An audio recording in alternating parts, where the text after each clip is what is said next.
Good morning, everyone. Welcome to another Fraud Watch Friday. Happy April. It's tax month, and that is kind of our topic today. I'm Bruce Carlson with the ARP Fraud Watch Network. I'm joined, of course, by Kate Tomlinson, who is our lead fraud volunteer. Hi, Kate. How are things with you today? Doing well today, thank you. The snow has melted away, so the sun's out. I'm pretty happy about that, I have to admit. Yeah, I'm up in Snoqualmie. We had significant snow here. I thought, geez, we've gone from hot to snow, and now it's back to warm again. Mhm. But our topic today involves what goes on in the month of April, which is taxes and also kind of property taxes, things around your homes. So that is our topic today, and there's a lot to talk about. And some of these frauds, can involve your home, which can be quite serious. So, Kay, you've been looking into this family of fraud, I guess. So perhaps you could get us started with what you've come up with. Absolutely. Thank you, Bruce. And thank you again to all of you for joining us today. We really appreciate you joining us for this Fraud Watch Friday episode. And today, like Bruce said, we're diving into a big topic: tax, property, and real estate scams. And, when you think about it, these areas might seem kind of unrelated at first, but they do share some things in common. The scammers use confusion, urgency, and gaps in the public systems to steal money, identities, and, as Bruce said, even your homes and property. So today we're going to briefly walk through some major type of scams, what red flags to watch for, and then, of course, some concrete steps that you can take to protect yourself, your family, and your community. And as I mentioned, and Bruce did as well, we're also going to send you a summary sheet of this information, plus a homeowner's checklist for fraud that's going to come after the session with the recording and our survey. Let's dive in. So, yes, tax day was 2 days ago. I'm sure we all know. And you might think that, yay, we can relax a while now. But unfortunately, scammers don't really follow the IRS calendar. Tax scams happen year round, and we know that they're becoming more sophisticated. So, number one tax scam, probably not a surprise: IRS impersonation scams. And this can happen any time of the year. You might get calls, emails, texts, and don't forget, even social media messages that claim to be from the IRS or a tax software company. And we know that scammers now use AI generated voices, spoofed caller IDs, and yes, they use threatening languages. They demand immediate payment. They claim you've filed incorrectly. They warn of arrest and even deportation. On the flip side of that, they might tempt you with an unclaimed refund or stimulus payment. Yay! All of these tactics are in an effort to steal your financial, your social security information, or your login information. So, offers in compromise promises are also ripe for scams. Now, these are offers that you might get that promise to settle your tax debt for pennies on the dollar. And some of these are legitimate companies. I hear them advertised on the radio when I'm driving all the time. And they're legitimate. They offer this service for a fee or a percentage. But we need to know that the IRS does have a legitimate offer in compromise program that's actually absolutely free. Scammers, though, will charge huge fees for this service. They'll overpromise the results, and many times they're going to target people that don't even actually qualify for the free service from the IRS. Tax identity theft, always an ongoing issue. Criminals file a fake tax return early in the season using your stolen information, and then they claim their refund before you do. You don't know that this has happened until you file your taxes and try to get a refund. And finally, there's refund windfall scams. A scammer contacts you with the good news. You've been overpaying for years and you're owed a large lump sum refund. They just need your information. And you know, this is tough because these stories can be incredibly convincing, especially for people who are vulnerable or, hoping for financial relief. Just last week, I was talking with a former AARP volunteer who was working with another lady on her taxes. And while they were doing that, this lady got a message that, good news, she had been overpaying for a luxury tax, of all things, for years. And she was owed $86,000 to her, coming to her in a lump sum once she paid a fee. Now, she knew that it was fraud, but she was about 2 steps away from being homeless. She really, really wanted that $86,000. It was really, really hard to resist responding to that notice, preying on the desperation of people. So, how can we protect ourselves? Well, we have to remember that the IRS always contacts taxpayers by mail first. They do, they do not call and demand immediate payment or threaten arrest. If you get a suspicious call, hang up immediately, call the IRS directly. Never click on unexpected links, or, what do we always say? Don't open attachments that are claiming to be from the IRS. If you're going to use a tax preparer, which you might be looking to do for next tax season or filing throughout the year in some instances, verify that that tax preparer is licensed.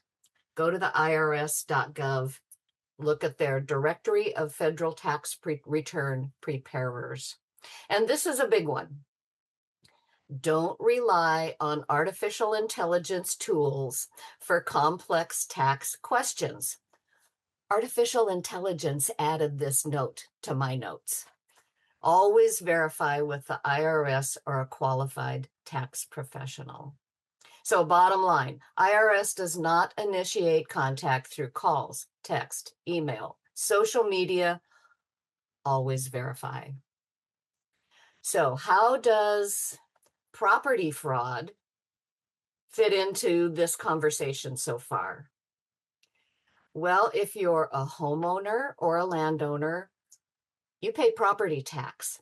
And scammers know that property records are public, they're accessible, and importantly, they're vulnerable.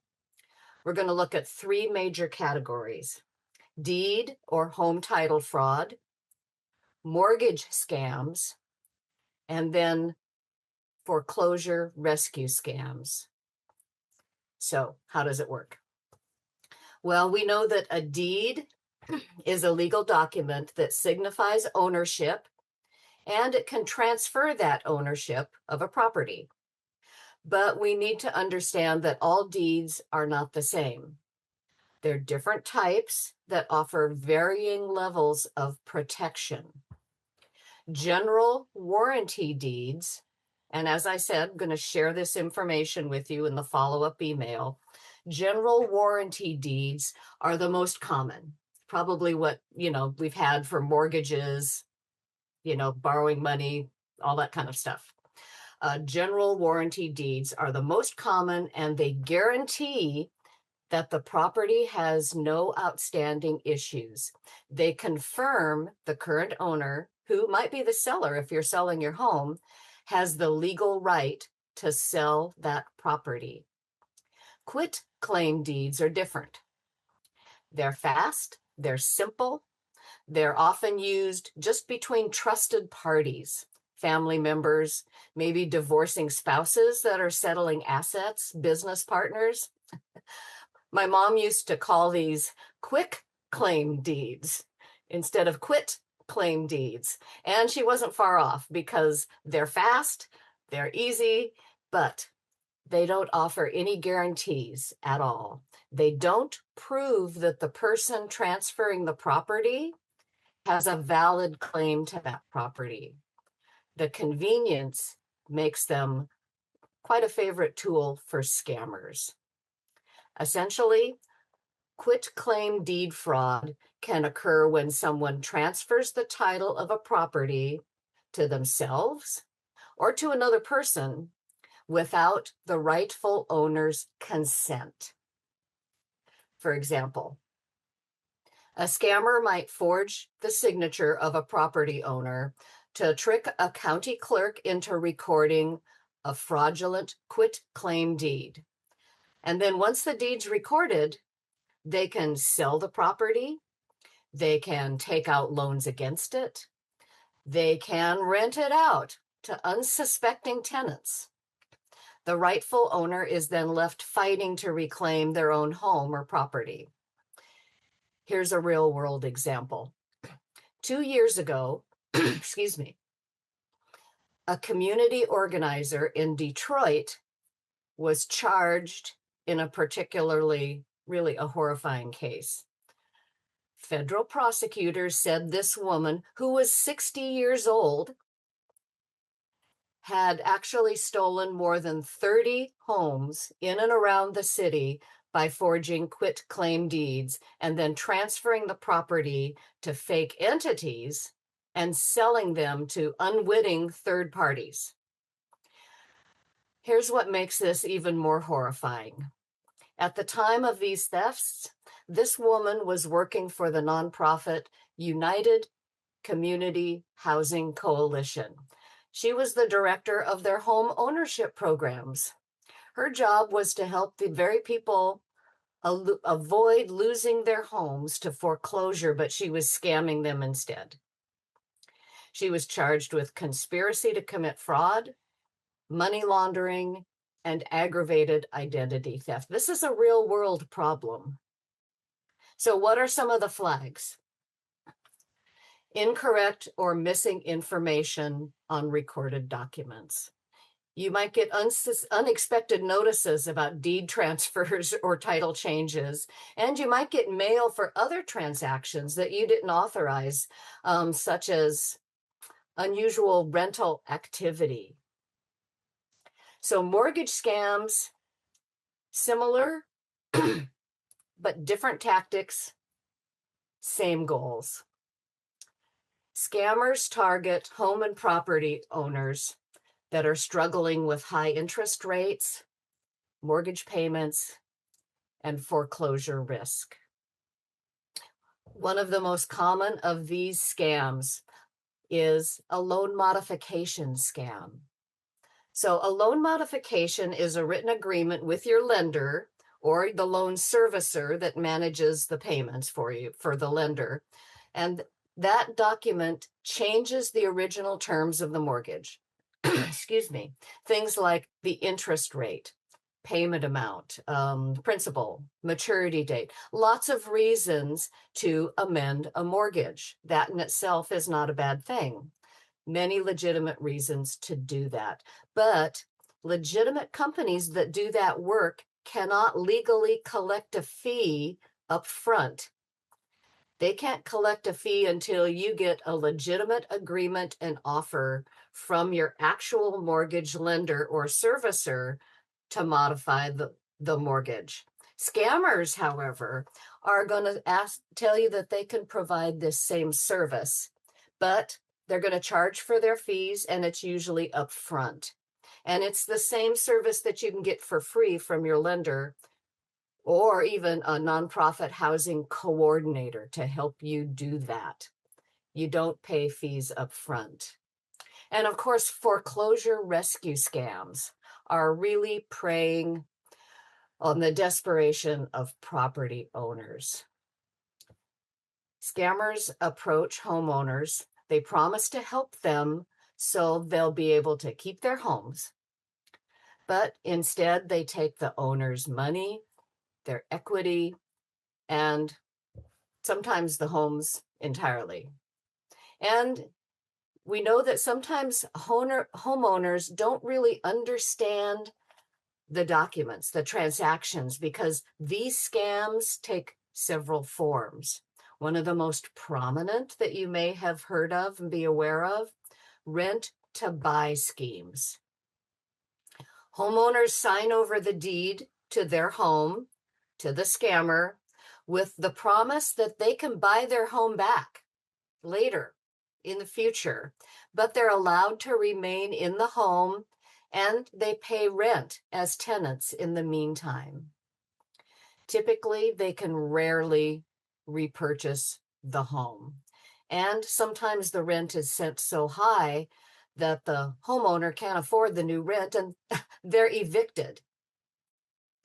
About 20 years ago, excuse me, I had a former coworker whose husband went to prison for perpetrating this scam on many homeowners in Washington state. I'm quite passionate about it. It was big news at the time here in Washington. And there's several laws on the books now down in Olympia, the capital, as a result of this scam and fraudulent issue. Horrible. So a phantom help is something that you might not think about, phantom help. Scammers contact you and they charge high fees to avoid foreclosure. And they have a lot of good reasons why you should trust them because of all the wonderful things they're going to do to save your home. But they're going to tell you not to talk to your lender. Don't call the lender. We'll take care of everything for you. In reality, they really don't provide any help. They just take your money and then they're gone. And finally, bait and switch scams. Victims think they're signing updated loan documents that's going to allow them to stay in their house, but they're actually signing over ownership. And to make matters worse, the victim still owes the mortgage, even though they've signed over their deed. So you might be thinking after all of this, why can't the county or the state auditor in each state do something about this? It seems like there's some loopholes that could be done. So I did some checking. According to the Washington State Attorney General's office, the role of the county auditor is ministerial. That means their role is only to administer these documents. County auditor's role is to properly record properly formatted documents and to make those documents available for public inspection. They can't judge whether a document is legitimate. They can't provide legal advice. They can't offer opinions. And maybe most importantly, they can't require identification to file and record documents. That's the law. And that's why preventing and monitoring falls to home and property owners. That's why we're talking about this today. So how can we protect ourselves from property fraud? We always end up at this point each Fraud Watch Friday. Well, of course, be wary of anybody that's demanding upfront fees for a service, or especially if they tell you don't talk to your lender. Periodically check your property's title through your county auditor or recorder. Use a reputable title company for purchases or transfers. Check them out. This is a big one. Freeze your credit with all 3 credit reporting agencies. If fraud does occur, any action by the scammer will likely require a credit check on your name, which can't happen if your credit's frozen. And consider something called a homeowner's title insurance policy. This protects against fraud that might occur after you own your property. It's different than title insurance, checking a title out prior to a purchase or protecting your mortgage. If you're the victim of any of these title thefts, deed frauds, you make your claim to the homeowner's title insurance company and they handle it for you.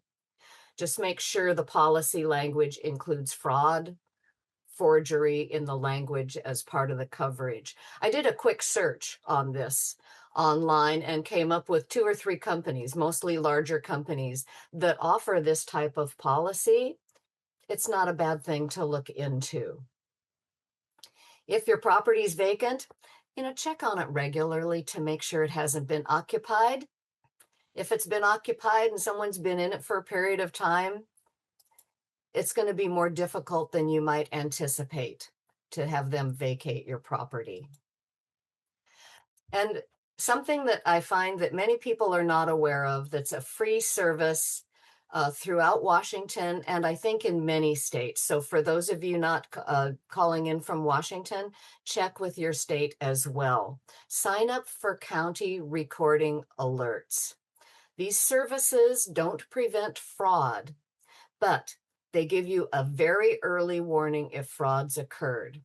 Once you sign up, you get an email anytime a document is recorded under your name or under the information that you've designated for notice, such as the parcel number of your property. In Pierce County, here where I live, just go to the Pierce County Auditor's website, click on sign up for owner alert, answer a couple questions, you're done. Super easy.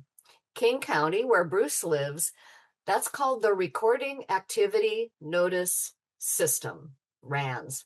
I don't know why it's a different name. Same product. You just click on that. You can also call the county auditor's office, ask them about the notification system. It's free. I have myself and my husband's names in all iterations signed up with Pierce County. For other counties, as I said, call or search on your county auditor's website and just do a search on recording alerts or notification services. Really good protection.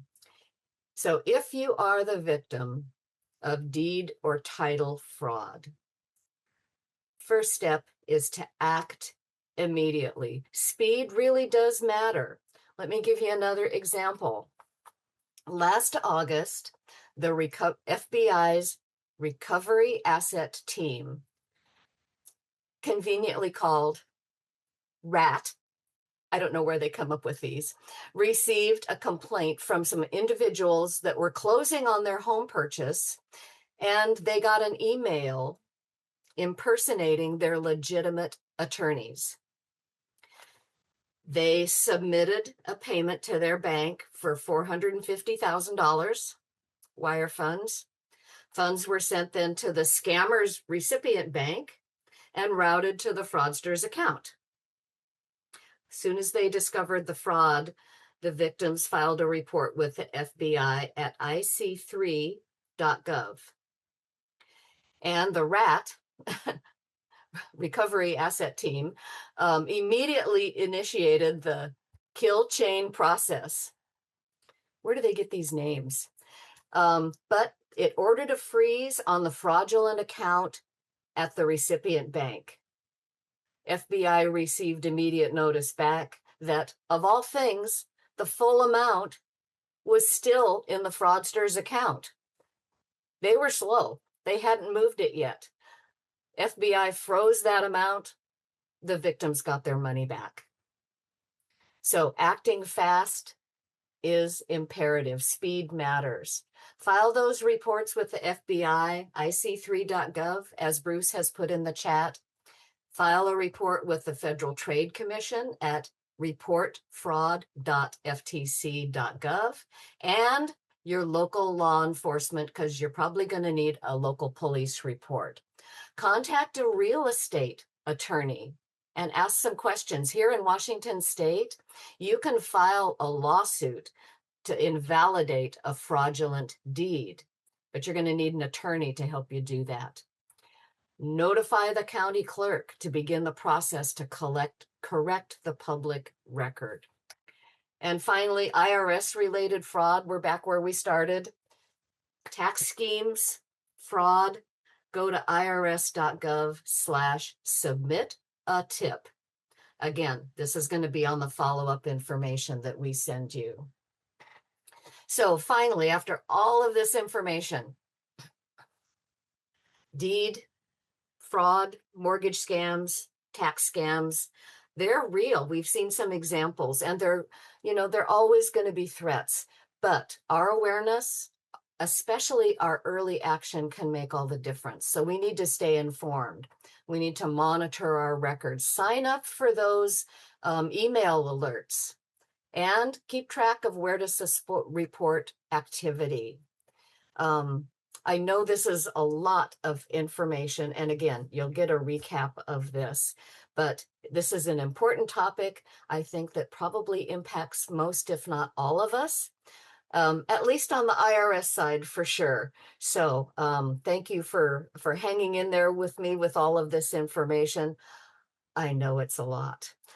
Bruce, do we have any questions coming through, or are people just horrified? Yeah, no, I just had a couple. I just wanted to ask you about the effect of stress on vulnerability to fraud. I just heard ARP fraud expert Doug Shadell talk about that, how, like filing taxes is stressful. I have to admit, when I hear all this stuff about real estate and that I don't understand it, it stresses me out.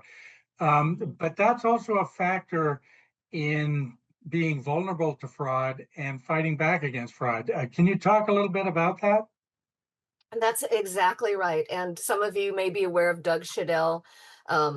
He was a fraud fighter in a very prominent role here in Washington State for many years with AARP, and is now working on the national level. And he's exactly right. It's it's stressful enough. Bruce and I, before this session, were just talking about, getting our taxes filed and all of the steps and all the different things. And even when everything is fine, it's stressful. But then when you add home ownership and property ownership and things that can happen and go wrong, that's also, it's not just stressful, it's kind of a always on your mind kind of worry that you think about once in a while and then you tap down again because you don't want to think about it. I can appreciate that. But the key is that's when, especially around tax time, and it's not over, it's before and after, as I said, all year long. Fraudsters understand and know that these are stressful situations, and they also know that probably there aren't many of us that are A, IRS tax experts, or B, property ownership, legal documents, tax experts. I know I'm not. I know a lot of information that I can share, but it's still stressful. And that's what the fraudsters prey on. They know the language, they know the information, they know the words to make you even more stressed and fearful, to even make you more desperate, to give you hope that there's finally somebody here that can help me, to give you hope that maybe you're going to get money that's going to help you and save you from an awful situation you might find yourself in. Remember the $86,000 windfall luxury refund that our former volunteer was working with? She really had to work with her client to keep her from contacting the fraudsters, just to find out, to make sure that, is it really real? Well, no, it was not real, but boy, it was tough. So the fraudsters know the words to say, the actions to take, what to send us, whether it's phone calls, texts, documents that look so real, to either scare us or encourage us to go along with what they want us to do. Yeah, and I would just add to the stress and the scare tactics. There's also an urgency tactic. That Absolutely. you have to sign something you don't understand right now, or you have to Hmm. act right now. And Yeah. fortunately, a lot of time with the law, and especially with the IRS, they don't do anything fast. So, you can sort of That say, is true. kind of like I need to take a minute to talk to somebody or to think about it. And that's a great tactic to avoid being defrauded, because the fraudsters do not want you to think about it. They don't want you to talk to somebody else. Hmm. They want you to be panicked into giving them something they want, whether it's your money or your information now. Um, Right. Gary has a question that he can't tell if you're saying quit claim or quick claim. Can you Yeah. Yeah. It's clarify quit. that? Yeah. It's quit. QUIT. You're going to quit your document. I'm going to quit ownership of my property by signing it over to you in one fell swoop. Super easy. As I said, my mom used to say quick, like fast. I'm like, Yeah. well, well, it is fast, but that's really not the name. It's quit. Like I quit the document. Okay. Yeah, And Christian is talking about a HELOC, which I have heard of. It sounds like you know about it. I do. And the question is concerned about title theft. I got a HELOC that I don't use but put in place as one more hurdle the bad guys need to overcome before stealing my home.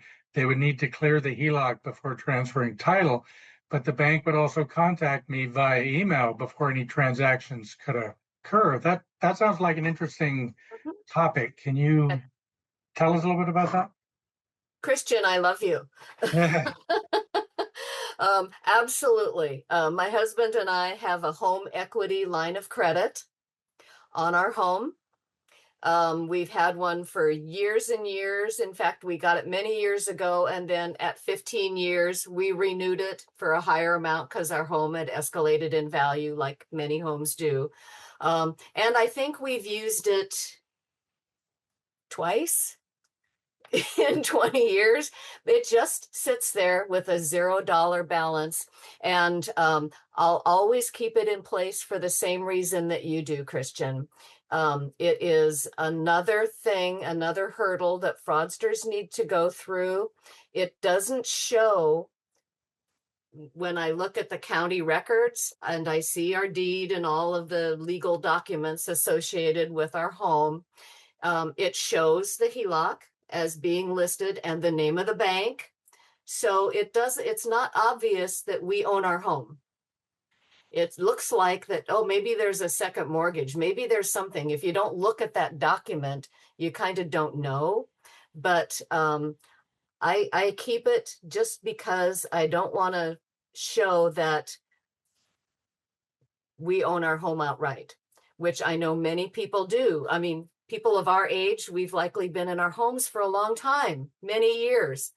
That's kind of what happens. And that's exactly why fraudsters target older adults with real estate and property fraud, because they know that many times the assets are there.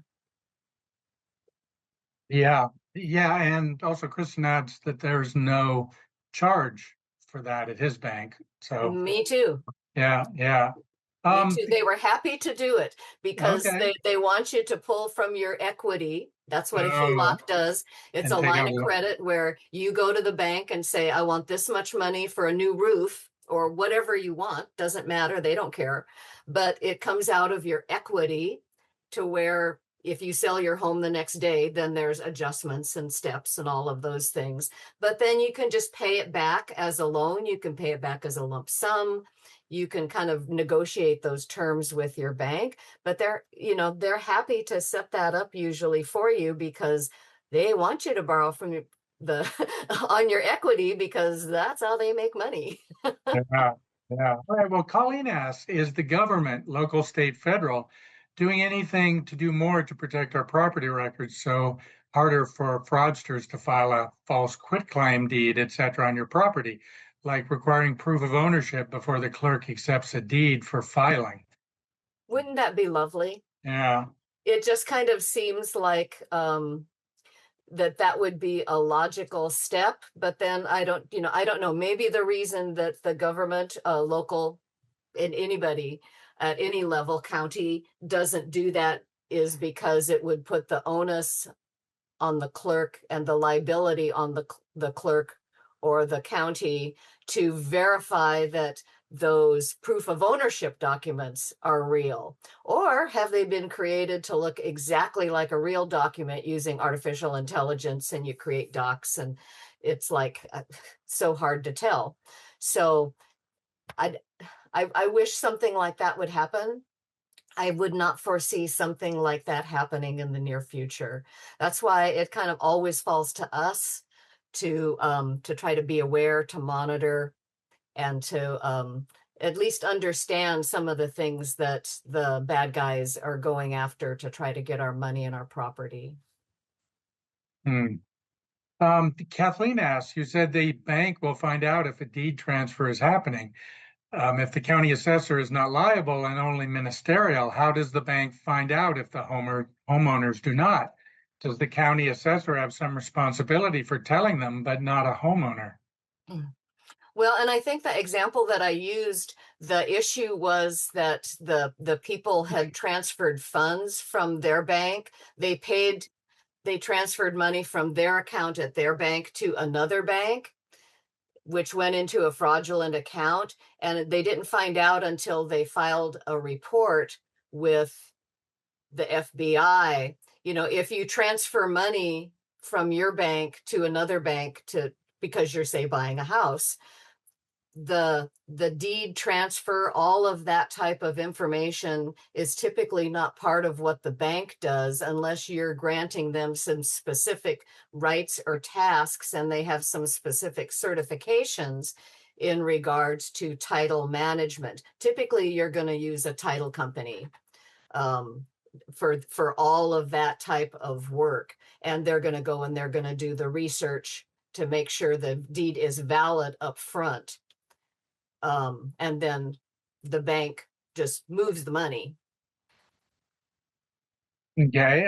Sil asks, can you repeat the name of the King County Notification Service? Yes, it is and I'm going to pull it up here because I want to make sure I tell you correctly. It's the acronym is RANS, RANS, and it's the Recording Activity Notice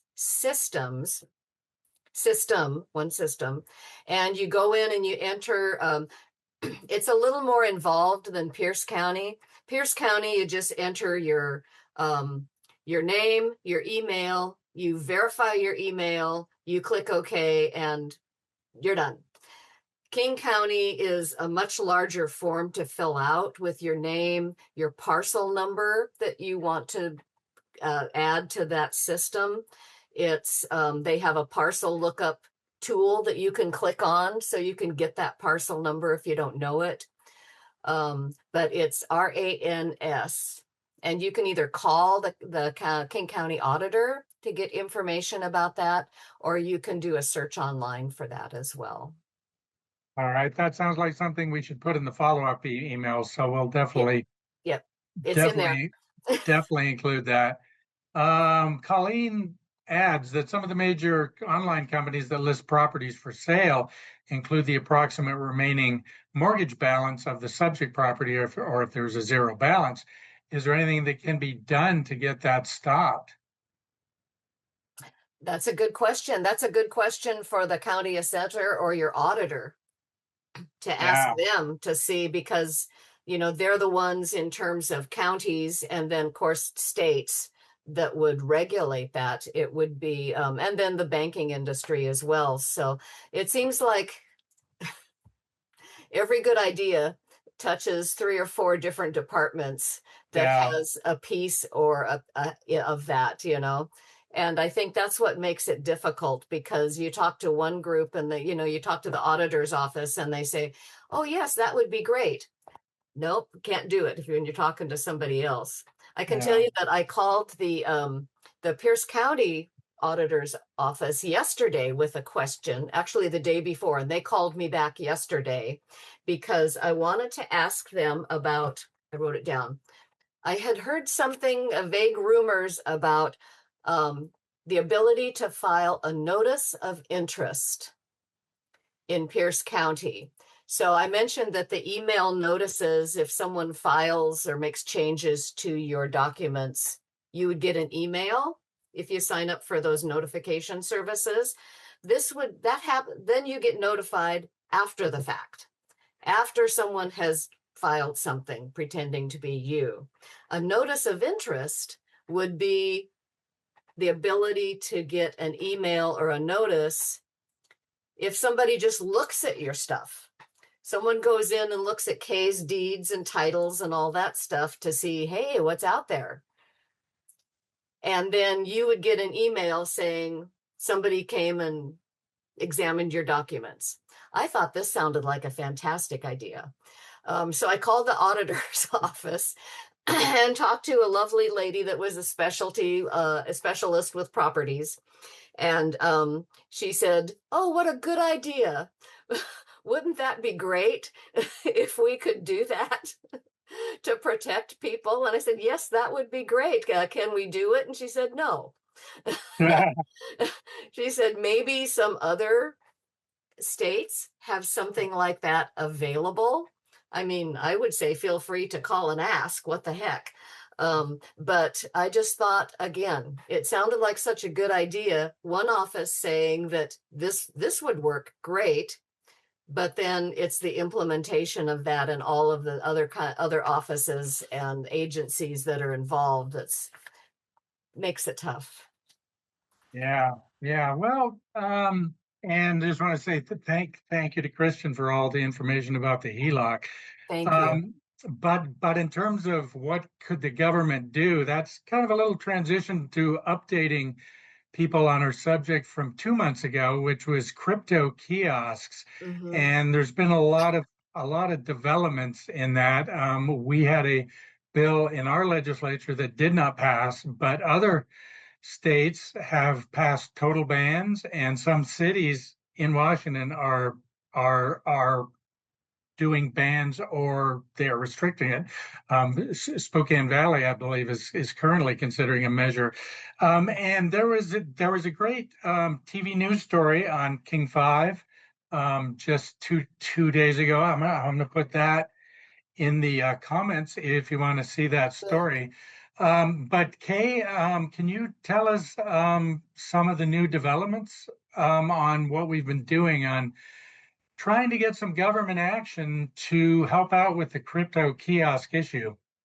Absolutely. And this is really frustrating. And it gets down to the fact that cryptocurrency and fraud is touching, well, cryptocurrency is touching all types of fraud. And I think that we can add this property fraud income tax that we've talked about, because we've said that fraudsters many times will request upfront fees for their service that they want to provide for you to protect from foreclosure or any number of things we've talked about. And many times they're going to say, I want you to pay that upfront fee in cryptocurrency. And they're going to direct you to one of these crypto kiosks, or ATMs is what I call them, which is really what they are. And so AARP has been, as we've talked about, really involved in working with our legislators from across Washington state to regulate these kiosks, regulate the fees, regulate the maximum amount of money you can deposit at one time in one 24-hour period. Now, some of you that are joining us from other states, your state might have already banned the use of these kiosks completely. Many states have done so. As Bruce said, some areas in Washington are doing so now and are really looking at that. AARP has created a crypto kiosk task force to where working together to, again, for the third year in a row, working with legislators to initiate and pass this legislation for regulation. This is really important. Right before Fraud Watch Friday, I always do kind of a final last minute check on what are some new frauds that might have popped up recently here in Washington, so I can share them with you. And, the story that Bruce mentioned, a Centralia woman lost about $1,400 um, in at a crypto kiosk to scammers. Uh, the 14th, the day before tax day, another woman in that area, she's in her 70s, she lost more than $15,000 in cash after she got a text claiming that she owed money because she missed jury duty. And she said she was told that local authorities were going to arrest her because there was a warrant out for her arrest. And she said, I don't know about cryptocurrency. I don't know about this world. Um, I didn't know that the police don't call you and say they're going to arrest you if you don't pay. I didn't know that they weren't going to ask me for cash or cryptocurrency. So again, this is an issue that AARP is really focusing on and that we're going to continue to revisit on Fraud Watch Friday so we can provide updates for you on kind of how's it going working with our legislature here in Washington and what are individual cities and towns doing in the state. Again, you know, some of you from out of state, your legislators might have already passed these kinds of laws, which I applaud, and wonderful for you guys. We're working to catch up with you. Yeah, I would just add that if you are contacted by a government representative and told that you have to pay right now in cryptocurrency, that is a huge red flag. Absolutely. I don't think we know of any government agencies that accept crypto. I'm not 100% sure, but it's my understanding that that certainly, like the IRS doesn't, but that certainly can change. We'll stay on top of that. Mhm. But the idea that you have to pay right now, and that was the case in the story that is from King 5, is that was a jury duty scam, and the only way to avoid her being arrested by her local police was to pay, I believe it was the Thurston County Court in cryptocurrency. And when you hear cryptocurrency, you know that's a scam because you can pay court fees with a check, you can pay with cash. So that's just a that's just a red flag. Yeah. Um, and I actually, Eric's got a question. What can current homeowners do to help ensure no scammers can find, get a hold of, and transfer your title or deed from you? Well, I think the key word, Eric, is ensure, because I'm not aware of any steps that you can take to ensure that they can't get a hold of or transfer your title, which is kind of gets back to the what steps do we need to take to protect ourselves. But the main thing is for county governments and our legal system as it is now managing property, titles, ownership transfers, as the governor of attorney general rather of Washington has said, the recorder and the auditor's job is to record the documents of ownership and to make them available to the public. As long as they're available to the public, there's opportunities for other people to see it and fraudulent activities. Difficult. If you don't own a home, you don't own property, you're renting, then you're not going to have this issue. You're probably going to have some other issues that go along with tenancy law. But again, there's nothing that I know that will encrypt, that will disguise or hide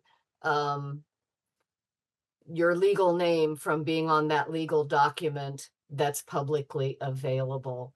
If somebody is aware of that, I would love to know that so we can share it with everybody. I'm not aware of anything because essentially that's the role of the county auditor to make those documents publicly available. It's not a good answer, I know. Yeah, that's the thing, is a lot of these are public records, so Yeah. scammers can get a hold of them. But You have I to, wanted to mention, these are things that you should, consult an expert on your personal situation. We are Mhm. giving general Yeah, advice here, so just want thank to you. give Yes. that disclaimer. But I wanted to put in chat the phone number for the ARP Fraud Watch Network toll-free helpline. Yeah.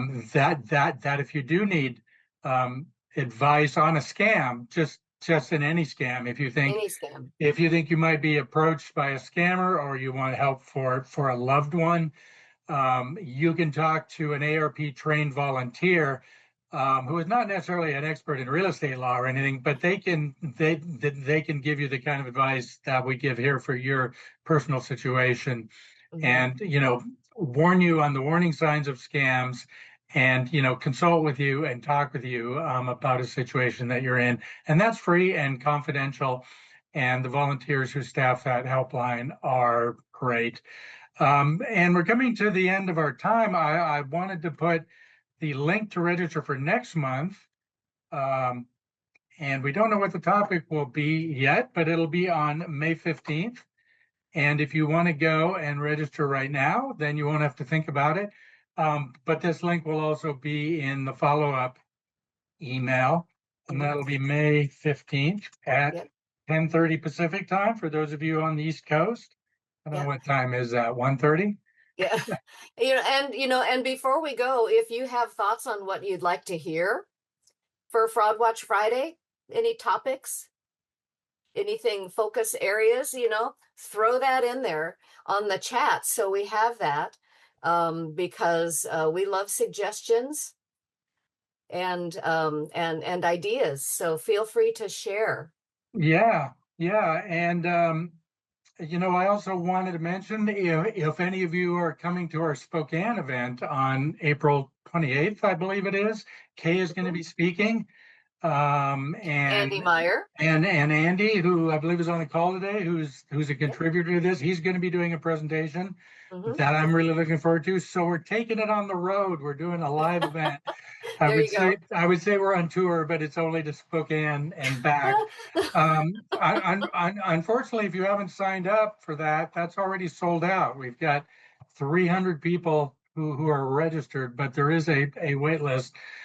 You can go to our website at arp.org/WA if you'd like to be on the waiting list, or you can also just reply to the follow-up email, and we'll get you on the waiting list. But unfortunately, well, fortunately and unfortunately, we have reached capacity. It's at Center Place in Spokane Valley, which is a pretty big place.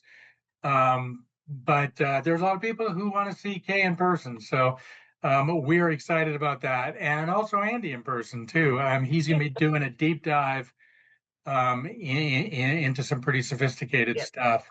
Um, Artificial intelligence yeah. is our topic. And also wanted to say, if you are interested in getting more involved in our fraud prevention work, you can send us an email at waarp@aarp.org.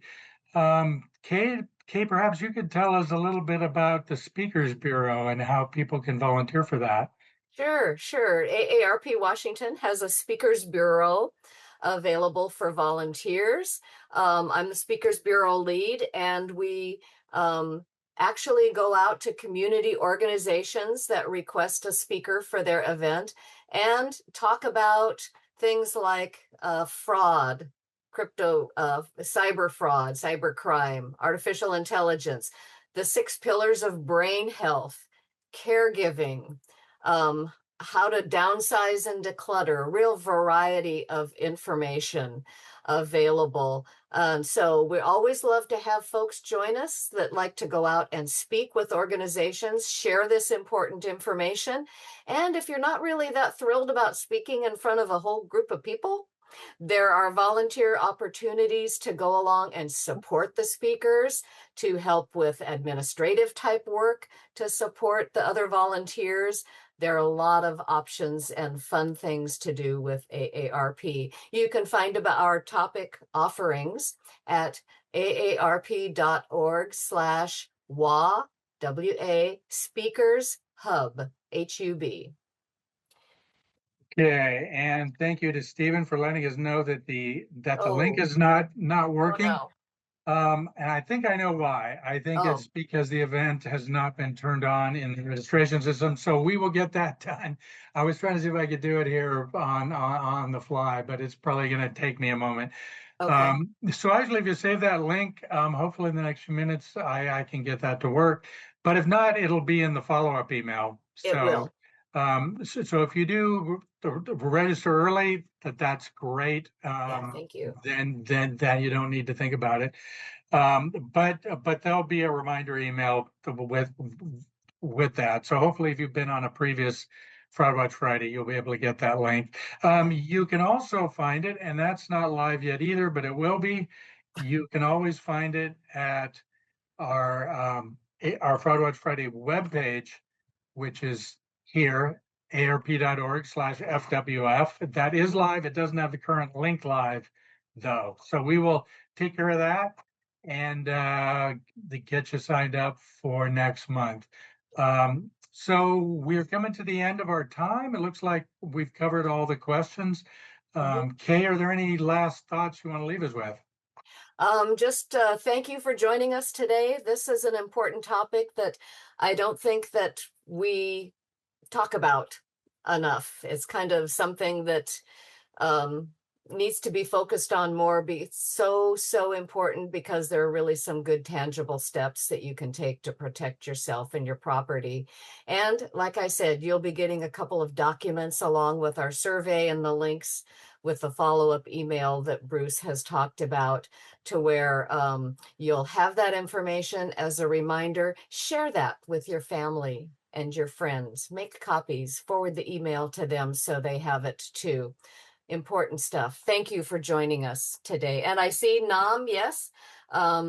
You saying, do we have a recording? Yes, we do. And it's going to be posted on, where's it posted, Bruce? It's going to be on YouTube, on ARP Washington's YouTube channel, and also on our Facebook page. And you can find both of those just by searching ARP Washington, or you can search AARPWA, Mm-hmm. and that'll be up by Tuesday, hopefully sooner. As soon as we get it done, then the follow up email will go out, and you'll have Mm-hmm. the link there. Um,